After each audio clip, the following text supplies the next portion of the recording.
What is going on, everyone? My name is Andy. Welcome back to another FPL video. In this one, it's some of my final thoughts ahead of the Game Week 13 deadline. So as always, I'm going to start with the team news. There's quite a bit of key information to go through this week. Then we got benching headaches. I'm going to answer all your free hit questions, then the rest of your questions, and quickly take a look at my own team as well. So let's get into it. So let's start with the team news. For Liverpool, Alisson's back in training and should be available for Game Week 13. He missed their Champions League game, I think, just through illness. So there's no major problem there or anything like that.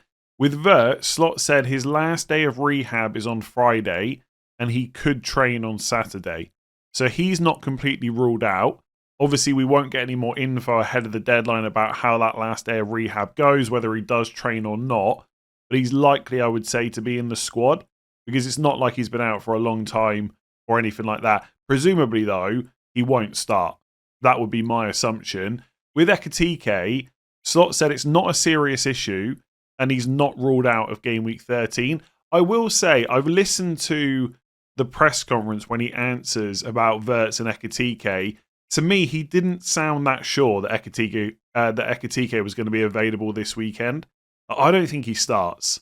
I think it's going to be Isak again, Gakpo on the left and Salah on the right. I know people are calling for Chiesa to start, but Slot never starts him, so I don't think that's really an issue. So it could be that Wirtz and Ekitike are both in the squad, and therefore Gakpo and Ekitike's minutes probably not quite so good. But Slot, from what I listened to, didn't really convince me that Ekitike is going to get great minutes this weekend. And obviously we've got a midweek game week as well. They might not take a risk there. So both of them could be in the squad. It could also be a case that neither of them are. Either way, their minutes are a huge doubt. Therefore, I think Gakpo is a pretty good pick for 1 week only. Not guaranteed 90, of course.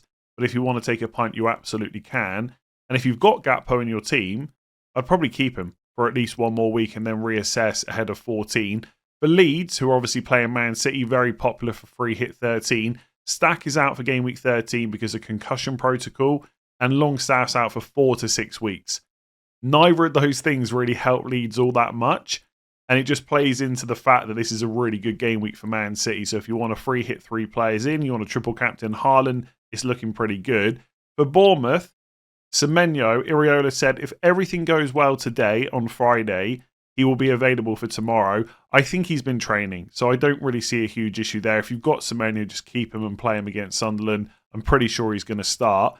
And then Kluivert's doing well. The hope is he'll do something with the group today. So he's probably not going to start. He might be in the squad, I guess, but he's not going to get great minutes. So someone's got to take penalties. Will Semenyo have them ahead of Tavernier? I'm not so sure. Semenyo's missed one. Since then, Tavernier's taken one and scored, albeit Semenyo wasn't on the pitch. But I reckon Tavernier might just have them now. So we'll have to wait and see. For Palace, some of you might have seen they obviously played in Europe on Thursday. Gay was subbed at half-time for Richards, who didn't start. Glasner basically said that substitution was planned because he couldn't train for like 2.5 weeks over the international break and stuff. And he said he will play against Man United. So if you've got Gay and you want to start him this week, he's absolutely fine. And I'm sure Richards will be fine as well. Just on the minutes in that game, Mateta got subbed at 62. I do wonder if this is a sign of things to come now Nketiah is fit, but let's see what happens over the next 3 Premier League games. I think with Mateta, I wouldn't be in a rush to sell him. I would like to give him another couple of games just to assess the minutes and go from there. Because he is still first choice, obviously, over Nketiah. The minutes could still be good and he's on penalties. So he's still a good pick. Sarr played 90. He's going to play against Man United as well because Glasner hardly ever rests anyone. But I think from a free hit perspective, if I was going Sarr, I think I would have preferred to see him get an early sub last night. But he could obviously do well because it's Man United and their defence is terrible. So it doesn't look like there's going to be a press conference for Nottingham Forest ahead of the weekend because they played in Europe last night. Gibbs White was not in the squad for that European match. And in the press conference ahead of that game, it did sound like he would probably be back for the weekend. But I just don't think you can go there. There's just no need to take the risk. So he probably will play against Brighton. But I don't think I would buy him and I wouldn't put him on a free hit team either. And also, just for clarity, if he's out, that's one less penalty taker because Chris Wood's also missing. So maybe Anderson will be on penalties because he scored the last one that Forest had. But Igor Jesus was not on the pitch. And Igor Jesus has already taken a penalty with Anderson on the pitch and scored it. So I think in terms of penalties, There is a chance that Anderson is now ahead of Gibbs-White because Gibbs-White missed and Anderson scored. But I think Igor Jesus will be ahead of both of them. So don't buy Anderson for penalties. He's still a good option regardless for 5.3 million. For Newcastle, Trippier's out for about a month. Botman is a doubt and Visser is back in training. I wouldn't be going Lewis Hall because I just think there's just too much chance of rotation for Dan Burn playing left back, etc. Livramento maybe. I personally think I would ignore most Newcastle defenders outside of Chow, and I probably wouldn't buy them until game week 15 anyway for Burnley at home. For Fulham, this was kind of already known, but I don't think I really picked up on it too much. Muniz is out until the new year, like January at least. So you've got this whole period over December with lots of game weeks where Raul Jimenez is probably going to play a lot, and we know he's first choice penalty taker as well. Now, Fulham's fixtures are not amazing right now, I don't believe. Yeah, Spurs away, Man City at home. But game week 15, Palace at home, Burnley away, Forest at home, West Ham away. Now, Raul Jimenez has struggled with injuries a little bit this season. He's not always been 100% match fit, but he's going to have to play if he can. He's only 6.2 on penalties with pretty good fixtures coming up. So it's not to say go out and buy him. Don't make massive plans to have Jimenez. The reason I brought it up really is because I keep saying, like, you've got Thiago, you've got Welbeck, you've got Haaland, Mateta, that's about it. But actually, if you go Thiago and something happens, you've now got a couple of get-outs, Welbeck and Raul Jimenez. So just keep that in mind. I wouldn't put him on free hit, wildcard, anything like that. For Man United, unfortunately, Cunha is expected to miss game week 13. So he gets that injury after the deadline, misses game week 12. Now it looks like he's going to miss 13. Amorim did say he should be back for game week 14 against West Ham. But Amorim is very cautious with injuries. So it's not a guarantee. I will say, if you're a Cunha owner like me and you're on the fence about free hit, this is the kind of thing that would maybe swing you into just using it. Because if he's going to be back for 14, that's a much better fixture than 13 anyway. Like, Palace away is not an easy game. And if you look at what he's going to come back to, it's West Ham at home, Wolves away, Bournemouth at home. And if he's fit, he'll play. He has to play. Like, that game against Everton was so bad. I don't see Xerxes keeping Cunha out of the team. So I think once he's fit, he'll play. But he is out of game week 13. So maybe for some of you, if you're on the fence, this might push you into free hitting. And by the way, I'm not saying just free hit for Cunha. But if you've got other reasons to do it, and he is back for game week 14, that's a good set of fixtures. I'm quite happy to have him for West Ham at home, Wolves away, and free hit him out this week. I will say, though, just one other quick thing. If your decisions in game week 14 are going to rely on having the info of whether Cunha is going to start or not, I've got bad news for you. The Man United game is on Thursday. The deadline is Tuesday. Now, it might be that Amorim has his press conference on Tuesday, but it's more likely to be Wednesday. So you could be in a situation where you own Cunha, the deadline is Tuesday, you only hear from Amorim on Wednesday, and he may well turn around and say, sorry, Cunha's still out. So just keep that in mind. I think he'll be fine for game week 14, but it's not a guarantee, and Šeško's still out. So for Chelsea, Enzo Maresca has confirmed that Cole Palmer is fit and available to start against Arsenal. Now, I don't think for 1 second he's actually going to start, but that is what Maresca has said. So sooner rather than later, Enzo Fernandez is going to lose penalties. But for the Arsenal game, you'd expect Palmer to only make a brief appearance, like maybe final 10, 20 minutes or something like that. So not a worry for this week. I also don't think Palmer's really that much of a worry until you start heading towards game week 16 anyway. Because 14 is midweek, then they got another game at the weekend. So for a guy that's been out so long, even if he gets 10 or 20 minutes against Arsenal, how many is he going to get midweek and then how many is he going to get at the weekend? Like, they will be careful. We've seen that plenty of times in Maresca. He's happy to manage players. So I wouldn't be making rash plans right now to buy Palmer in the next few weeks. But game week 16, you got Everton at home. I think anyone that free hits that week will have Cole Palmer in their squad as long as he's fit. Then it's Newcastle away, Villa at home, Bournemouth at home. So 3 home games in 4 starting in game week 16. So maybe if Saka picks up an injury before that, Saka to Palmer is not a bad move. But I don't know. I've only just seen the news, so I've not really got all my thoughts together about when or if I might bring him in. But I guess there's potential around game week 16. The problem is, you get to... Actually, they've got quite a gap between games. Although they've probably got European matches and stuff like that. I'd have to double check that. But like 18 to 20, like Villa at home, Bournemouth at home, City away. It's 27th of December, 30th, then 4th of January. So again, is he going to play all those minutes? I guess the problem with someone being out for so long, you don't know how quickly they're going to be able to play 90 weekend, midweek weekend. Like for Palmer, I just don't see that happening for a good few weeks yet. So he's one to monitor and not really too much more than that. For Arsenal, Trossard will have another test today, but the injury doesn't look much, is what Arteta said. So he could even be available for the Chelsea game. A decision made tomorrow about Havertz and Gyökeres, so they could be back soon. And Gabriel is evolving well. We still don't have a time frame for how long he might be out for. I would say if you're a Gabriel owner and you'd be thinking about keeping, he probably is still a sell. So let's go through benching headaches for non-free hitters. There are a lot of players submitted this week. Right at the top, I've got Mateta, and that is followed by Sarr. Mateta purely because of penalties. I know he's been subbed off a bit earlier the last couple of weeks, but I would still have him slightly ahead. And Man United at home looks like a pretty good fixture at the moment. Like Man United defence, although they've done well from an attacking sense for most games this season, defensively the numbers are all over the place. Like even though Palace have played in Europe midweek, I still don't think Man United will put up that much problem that much of a problem where Mateta and Sarr struggle to get chances. So I think they're both pretty good. Then I've gone for Njai against Newcastle at home. I will say, reading that back now, maybe I would actually put Njai ahead of Sarr, purely because of penalties. But it's pretty close between the two. I would say Man United at home is probably a better fixture than Newcastle at home. Then Semenyo against Sunderland away. If you want to play it ultra safe, then of course bench Semenyo because he is a small doubt this week, but I think he'll play.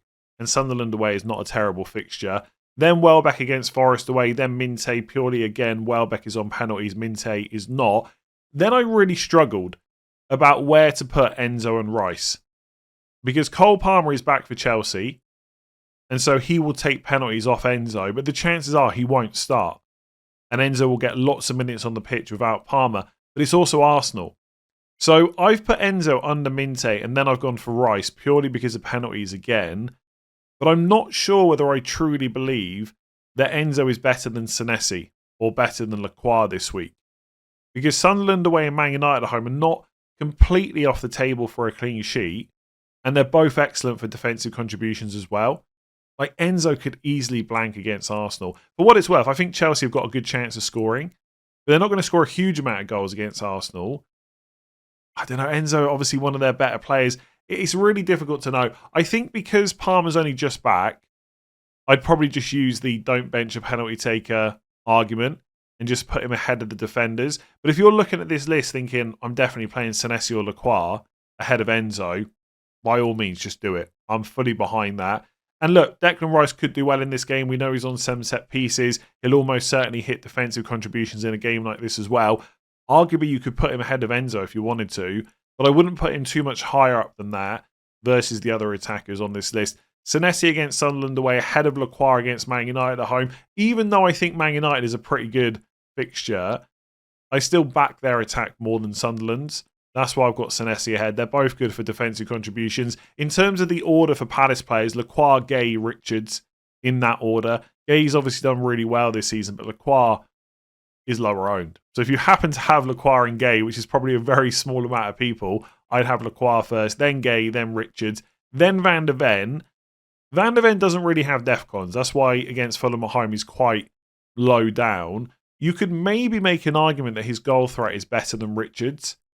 So you could put him above him, but I don't know, it's a pretty close call. Then Timber against Chelsea away. Now, this one's difficult for me because I look at all those players I've got ahead of Timber. I can definitely make a case for all of them. But then sometimes I think, if I had to actually bench Timber this week, would I do it? Would I actually bench Timber over Richards? I'm not so sure. Like my initial instinct is you go for the defender against Man United at home rather than Chelsea away.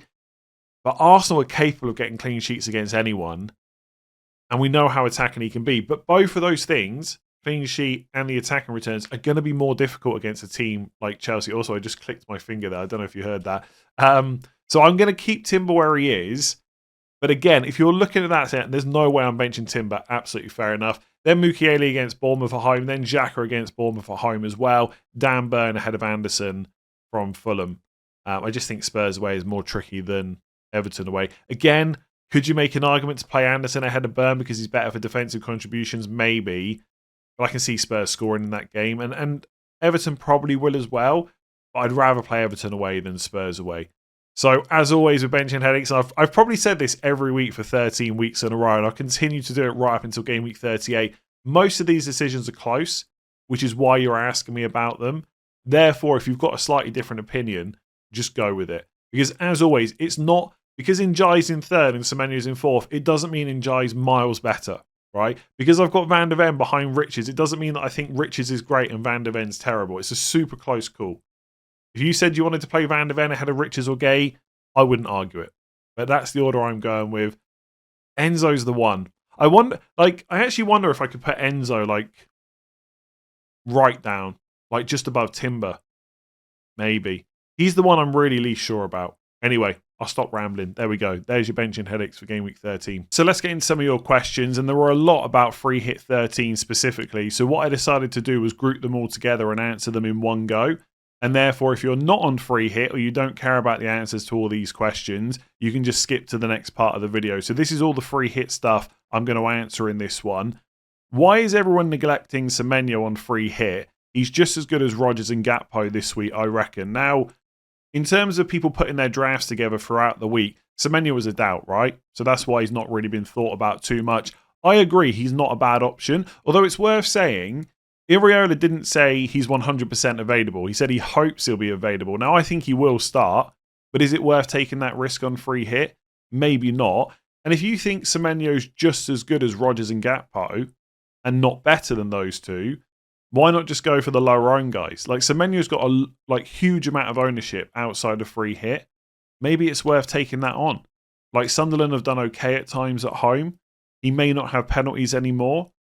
Maybe it's an okay week to go against him. But for what it's worth, if you want to include him, it's absolutely fine. And I will say, I already know what's coming in the deadline stream tomorrow. Lots of questions on, is this player okay for 1 week? What about this player versus... It's 1 week only. Just go with whoever you like. It doesn't matter about how good they are long term, what their minutes are going to be impacted in game week 16. It's 1 week only. If you can't take a punt on a player in this kind of week that you want to do, or you want to go for, when are you going to do it? So if you think Semenyo is better than Rodgers and Gakpo, put Semenyo in. If you're the kind of manager that wants to back against high-owned players, go against Semenyo. I don't really have a strong opinion on it. I mean, if Semenyo is fit, he'll definitely play and the minutes will be good. Maybe you can't say the same about Gakpo, but I don't think Wirtz and Ekitike are going to play that much. So take your pick. It's a 1 week punt. What do you think of Forest players on Free Hit? Almost zero interest, I would say. Not a huge amount of... I mean, they could keep a clean sheet against Brighton at home, but it's not an exciting fixture to target a clean sheet.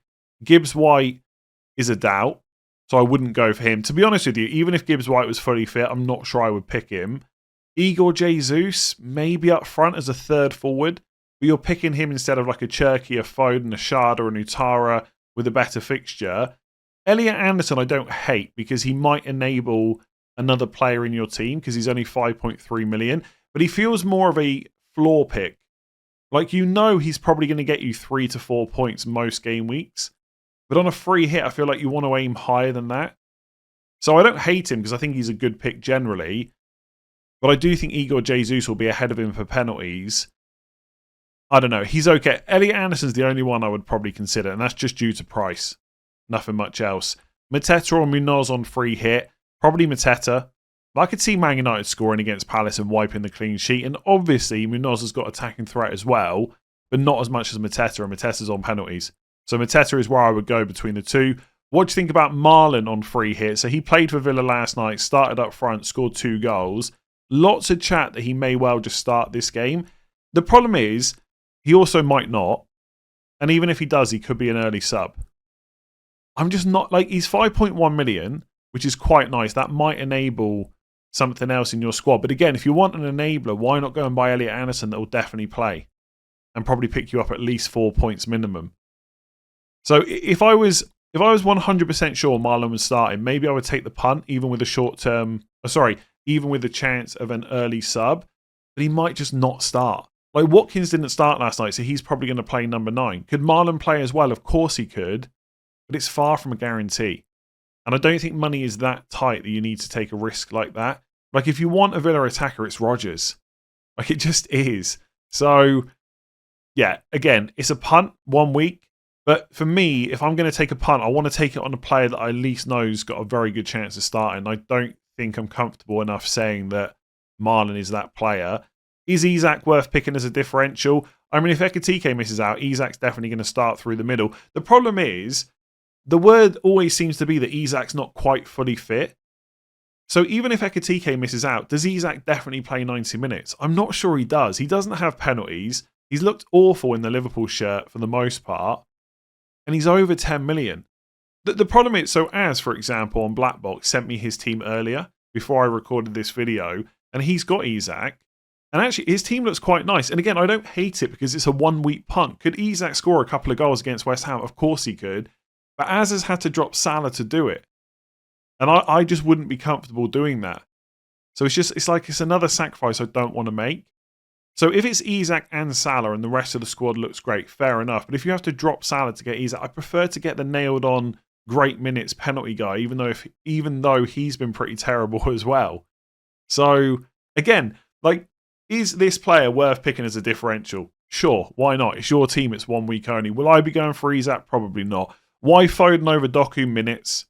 Doku will start, but he could get subbed early. He's way more likely to get you an assist than a goal. Foden hasn't been great this season in terms of output, but his underlying numbers have been decent in recent game weeks, and he's got the minutes. He's the most likely to play 90. I'll tell you what, if I had to go cheaper for a Man City midfielder, I'd be tempted to take a punt on Cherky over Doku. I think his underlying numbers have been incredible when he's actually played, and he's also way lower owned. I haven't actually checked what the ownership is in terms of engaged managers for Foden, Doku, etc. But Doku's been brought in by quite a few people recently.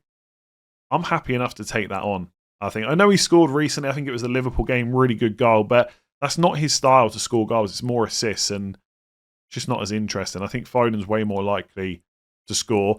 Munoz versus Vandenberg on a free hit. I mean, it feels like the answer has to be Munoz. It's just way more exciting. But I'm telling you now, I'm going to pick Vandenberg.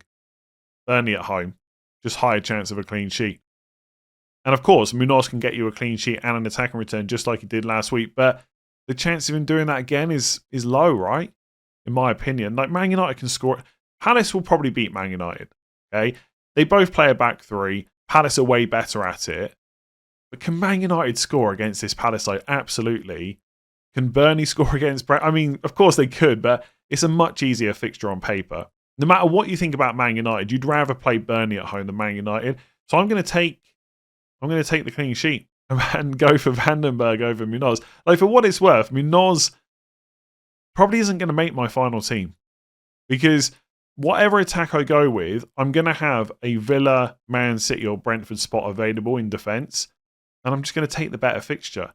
And that might end up being a stupid call, absolutely, but I'm going to do it. I'm going to take the Palace defence on. If Man United can score against Palace and it's someone like Bruno or Cunha or whoever it is, right, that's low owned, basically not in Burmo, that's huge. Absolutely huge. And I'm willing to probably take that on. I say probably because who knows, I might get to 1:30 PM UK time tomorrow and want to go for Munoz, but right now that's not my plan. Would you go for West Ham players on free hit? I'm not even going to entertain that. I don't know if people are being serious. When I see that, I just think really, you've got a free hit and you're going to go for West Ham players against Liverpool at home. Come on. You're not being serious. I know Liverpool have been rubbish. They've conceded lots of goals. West Ham might score. They might score 2. Who knows? Maybe they'll just smash Liverpool. But realistically, come on. Are you really going to pick Callum Wilson over Thiago? Or Bowen over a Foden? Or a Doku? Or a Cherky? Or a Sharda? Someone interesting? I mean, yeah, no. I'm not going for West Ham players on free hit. Okay, so non-free hit questions. I chose Woltemade over Thiago a few game weeks ago. He's clearly a threat in every game, but it doesn't convert well in FPL. Would it be a mistake to switch to Thiago? I wouldn't say it's a mistake because Thiago's got a great fixture this week. His starts are basically guaranteed and the minutes have been better than Woltemade when he has started as well. So Thiago's minutes per start are 84. Woltemade is 77. Now, obviously, that's skewed a little bit by the halftime sub, which isn't going to happen very often. But overall, Thiago's minutes better. I think the starts are more guaranteed, and he's on penalties. So it wouldn't be a mistake, but I would be slightly tempted to hold Woltemade. His goal threat per 90 has been slightly better, And the fixtures for the next 3 are just better as well. Because he also gets to play Burnley, but instead of it being this week, it's in game week 15. And then his game week 14 fixture is Spurs at home. For Thiago, it's Arsenal away. Like, the worst fixture you can get is Arsenal away. So it might be some short-term pain, i.e. Thiago outscores him this week, for some long-term gain, i.e. Woltemade does better over the next 3. The only thing I would say, Thiago is cheaper. That might help you make another move later on. And also, Woltemade's starts are just not completely secure. Like, even with Vissa missing, like who's back in training, etc. But even with him missing since Woltemade came to the club, Woltemade has still been rotated. They have managed him just like they did in the Champions League midweek.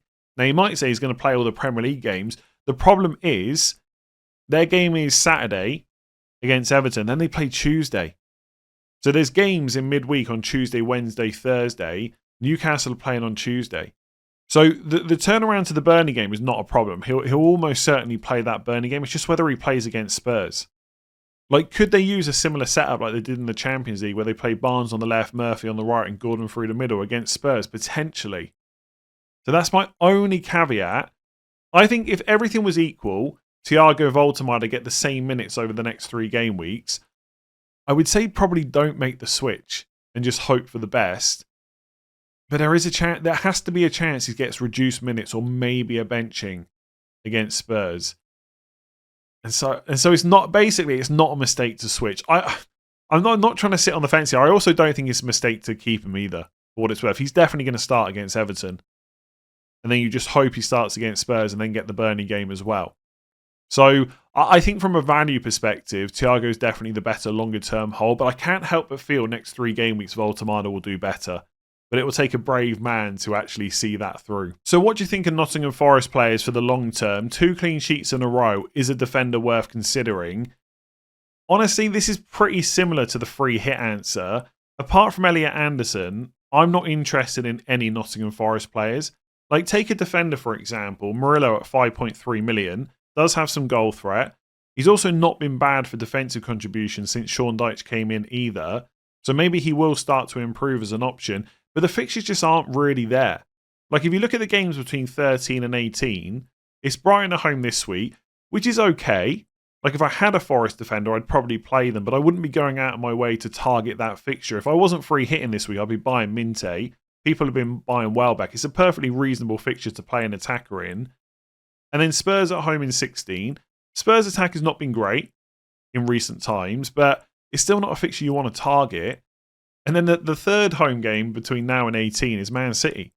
It's not even that good. And okay, Wolves away is not a bad fixture. Everton away in 15, Fulham away in 17, but they're all away games. So defensively, I don't really see it. I know Nico Williams, etc. has done well, but not for me. Gibbs White's a doubt, so you can't buy him right now. And I still don't think he's a great pick anyway. Unless he was guaranteed to still be on penalties, I'd probably just ignore him. Gibbs White does this, it feels like every season. He goes through a little stage where he does well and then he just drops off completely. And his price is not even that good. Like, it's not like he's a 6.5 million player. He is, in fact, I'm just going to double check here. He's over 7.3. So it's not like he's super valuable and he's a doubt. He's just Elliot Anderson because he's only 5.3. He gets DEFCONs a lot. And so he's got that floor. That's about it. You can play, if you have to play him in one of these games, it's okay. But that's it. I'm not interested in Forest players at all, really. And like, the other thing is to think about, okay, we get 5 free transfers in game week 16. I've got to get my transfers used soon. But I don't look at any of those fixtures coming up thinking, I want a Forest player for the short term. Like, I'm not going to get to game week 16 with 5 transfers. Right, I'm going to get a defender in for Spurs at home. And like in 15, they've got Everton away. Well, Newcastle have got Burnley at home. In 14, it's Wolves away, which is fine. But you can get cheaper defenders with just as good fixtures. Like, maybe if I've got nothing to do in game week 19 against Everton at home, but I'll just worry about it then. So, yeah, no interest really apart from Elliot Anderson if you want someone cheap. So nice and simple, when should we wildcard? If you're not looking to wildcard in game week 13, my honest answer is I'm not quite sure when the next best time to wildcard is. And I know that's a terrible answer. You want something concrete. This is the week you should use it in. But I don't know when that week is right now. Because there's not a huge amount of fixture swings coming up. And that's not me saying, by the way, that game week 13 is perfect and you have to use it this week, because that's not the case at all. If your team looks good this week and you don't need a wild card, just don't use it. You can just save it for a rainy day and wait over the next few weeks to see if something crops up. Like maybe you get to game week 17 and you've got a bunch of injuries and it's just worth popping your wild card. There's no harm in having that as a strategy. I just don't know where the next fixture swings are really coming from. Like you look at Newcastle, okay, they've got Everton away this week, which is okay. And then it's Spurs at home in 14, Burnley at home in 15, not bad. But you're not going to wildcard in game week 15 to get Newcastle players, because then it's Sunderland away, Chelsea at home, Man United away. So it's not like that Burnley game does so much lifting. It's worth wildcarding just to get Newcastle. And you look at Everton, right? They've got some okay fixtures coming up in game week 18. Burnley away, Forest away, Brentford at home. How many Everton players are you going to want then? Dewsbury Hall as an enabler. Njai will be at AFCON. I mean, Grealish, everyone got really excited about him early on, but he's done hardly anything since. Maybe a defender, but you're going to have like 5 free transfers anyway. So if your squad looks good, you can just bring Keane in or Tarkowski, whoever it might be. So I just don't... Basically, all the players that I want longer term, so if I'm thinking about my transfers that I'm making, like longer term, I've got Cunha and Fernandes, right?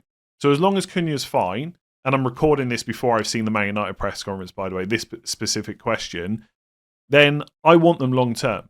And they're good to have from maybe not this week because it's Palace away, but maybe game week 14 onwards, they're pretty good to own.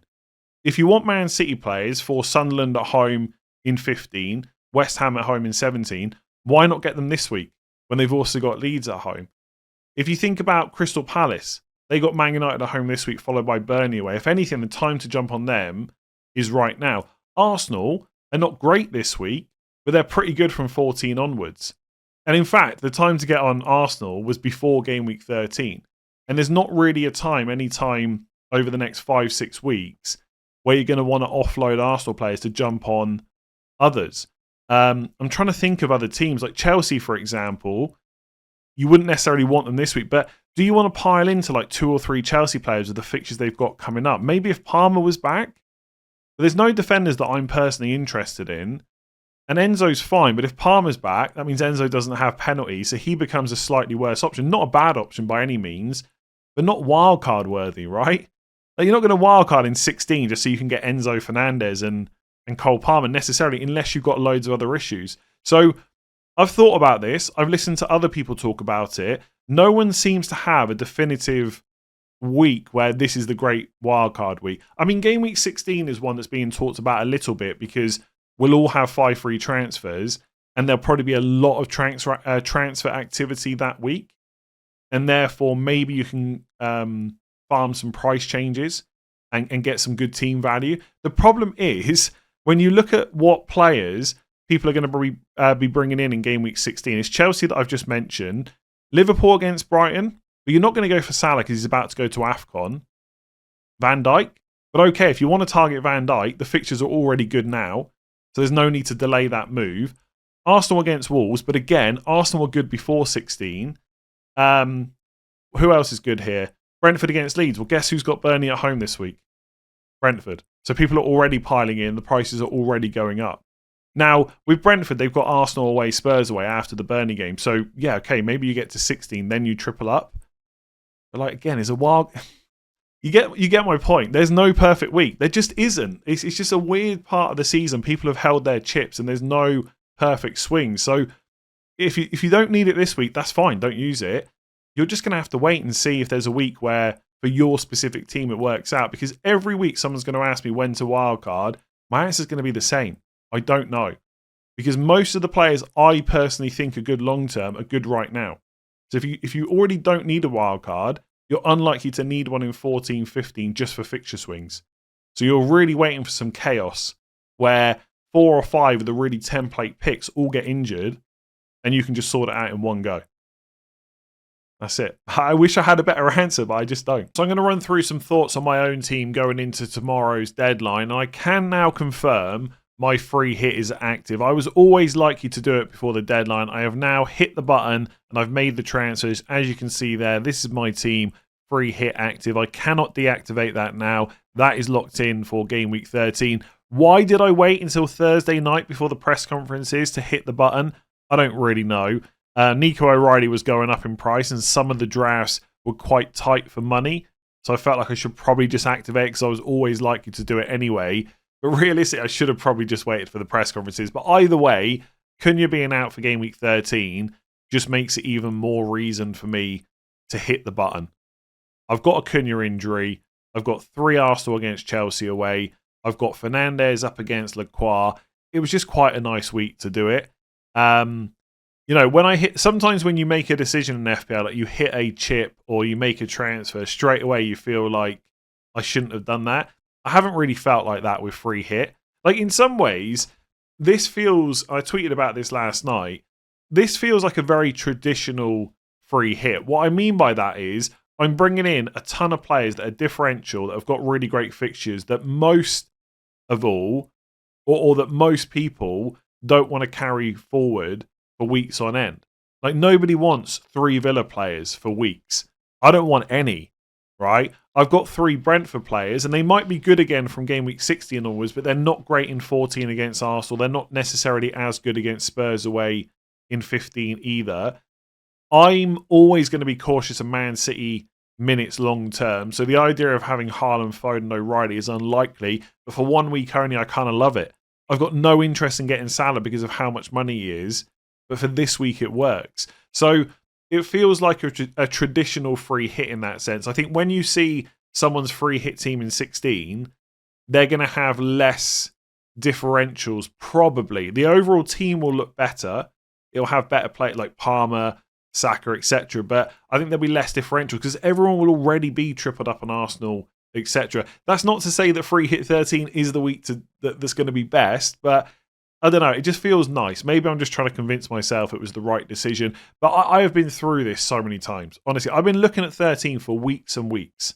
I always knew it was quite likely. And if I'm honest, or at least if I think about it, subconsciously bringing Cunha in last week for Semenyo was just another nod towards I'm probably going to free hit 13. Because if I wanted to leave the option open, I would have just held Semenyo. He's better this week against Sunderland than Cunha would have been against Palace. As it happens, I bought Cunha in and he's got injured, so whatever. So I'm pretty happy with it. I will later on today and probably tomorrow morning, as we get closer to the deadline, go through the stage of what the hell am I thinking? Because, of course, Arsenal could do really well against Chelsea. Palace are super high owned. They could smash Man United, etc. But whatever, right? It's just a 1 week punt. I've just got to hope it pays off. And if it doesn't, it's not the end of the world. I mean, it might feel like it if the red arrow is big enough, but there's plenty of time to recover, and I don't have to hold these players long term. So I'm kind of okay with it. In terms of the draft, it's basically what I showed you on team selection yesterday. So Martinez in goal with Dubravka back up. The back 3 is Cash, Vandenberg, and O'Reilly, with Truffert and Mukiele on the bench. The midfield is Rodgers, Salah, Foden, Gakpo, Schade, and then Thiago and Haaland up front with Guiu on the bench as well. Could this change before tomorrow? Yes, of course. I'm going to spend hours between now and the deadline thinking about different ways I can set this up, when in reality it's just 2 players that might change. That is Gakpo and Rodgers. Everything else is pretty much locked in. Martinez, Cash, Vandenberg, O'Reilly I like. Could I end up going Collins instead of Vandenberg if there's money because he's a bigger differential than Vandenberg? Sure, but whatever. It's a Brentford defender. Foden, Salah, Schade locked in, so are Thiago and Haaland. And this is the problem, right? People will start thinking about loads of different stuff as we run up to the deadline. Should I go for Cherky? Should I go for Marlon, etc.? But it almost feels like a waste of time because I like, for me, I know I want O'Reilly. Like I really want him. Therefore, I can't go double Man City midfield. So do I really prefer Cherky or Doku to Foden? No. So I'm going to go with Foden because his minutes are more secure. And yet I will still spend time thinking about other setups that I know I'm not going to go with. So yeah, who could Gakpo and Rodgers change out for? Who knows, right? If I put Truffert and Mukiele down to, let's just put Heaven and Clark in, who are both 3.8 million defenders, that gives me 15.6 million to spend. So if I went for Fernandes, I'd have 6.7. So I could still do my Fernandes and Szoboszlai draft. I've got 0.1 million spare. I cannot do Fernandes and Rodgers unless I switch the defence around by doing Martinez to Kelleher and Vandenberg to Konza. I don't really want to do that. I quite like this combination. If I'd activated the free hit earlier, I would have got the price rise on Rodgers and the one on Thiago, and I'd be able to afford Rodgers instead of Szoboszlai. So maybe that was an oversight, but whatever. I don't mind Szoboszlai. I think Liverpool will do well against West Ham. And again, it's another thing that people hate the free hit draft for because Liverpool are rubbish, but they're still creating lots of chances. They're still like top 4, top 5 in the league for non-penalty XG. And like recently, they've still been putting up good numbers. They've just been a bit unlucky recently. Again, I don't think they've necessarily been unlucky to lose, but I think they've been unlucky to not score more goals, which is slightly different. Because obviously if you score more goals, you give yourself more chance of winning, right? That's very obvious to everyone. But you can score more goals and not win, right? They could have scored 2 against Forest and still lost 3-2. So you get what I mean. For FPL, it doesn't matter whether they win or lose. All we care about is whether they get points. I just think there is potential for that to happen. But again, I'm human, right? So it's like I said yesterday, I'm a bit worried about taking Fernandes out because if he bangs in the week that I free hit him out, it's just not going to be nice because I've held him the whole way through. But I do just think I want Gakpo. But I think his minutes are going to be pretty good. There is some risk there because Wirtz and Ekitike are not completely ruled out, but I think he'll get good minutes, and therefore I've only got 8.1 million to spend on the other spot, basically maximum. I'm not going to force Mbeumo in. Like Fernandes okay because I love the guy and he's got penalties. I love Mbeumo as well, but he doesn't have penalties, so I'm not going to force that in. But it could just be Rodgers. Rodgers just seems so obvious, doesn't it? Like it's Wolves at home. You know he's going to play close to 90. He also got subbed early in their European match last night as well, so he's ready for this weekend. He's had a little bit of a rest compared to what he normally gets, and then just use the extra 1.2 million to upgrade the bench. And there's no harm in that. And this is the stage where people, okay, but what about Njai? Yeah, he's fine too. What about Sarr? He's fine too. What about Mateta? He's also fine, believe it or not. But I don't know, like you can just go round and round and say it's just 1 week. What's going to change my mind on Rodgers versus Mateta? Probably nothing. Just to answer some other questions, by the way, a few people saying, would you not go for one Arsenal defender to like cover non-free hitters?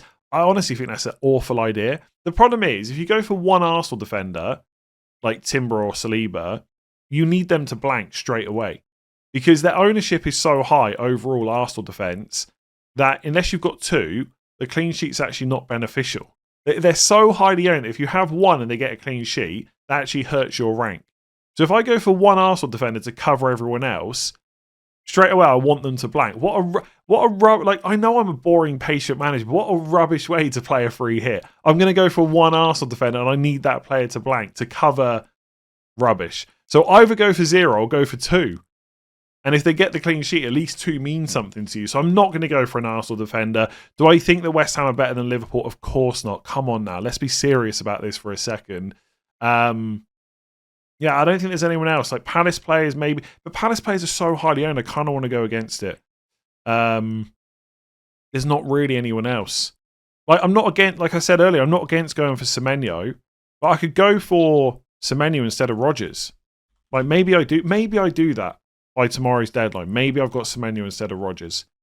But he's super highly owned. Rodgers is less so. I'm not sure what the transfers in so far this week are. I really am just rambling nonsense right now. Yeah, Rodgers, I mean, he's quite high, 240k, but a lot of that will be free hitters.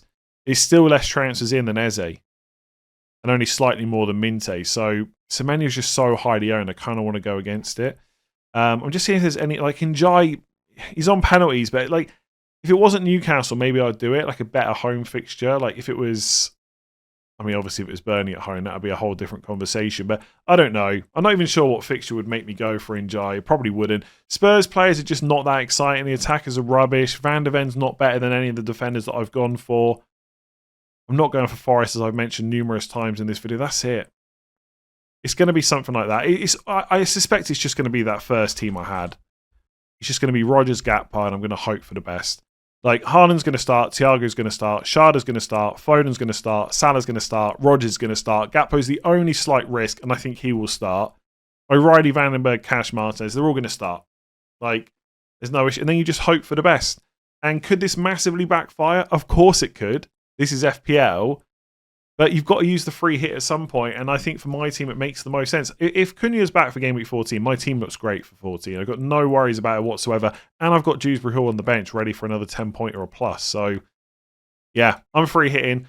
That's probably going to be the draft, but I will put some more thought. I do like Cherky. The problem. This is where the problem comes. I do like Cherky.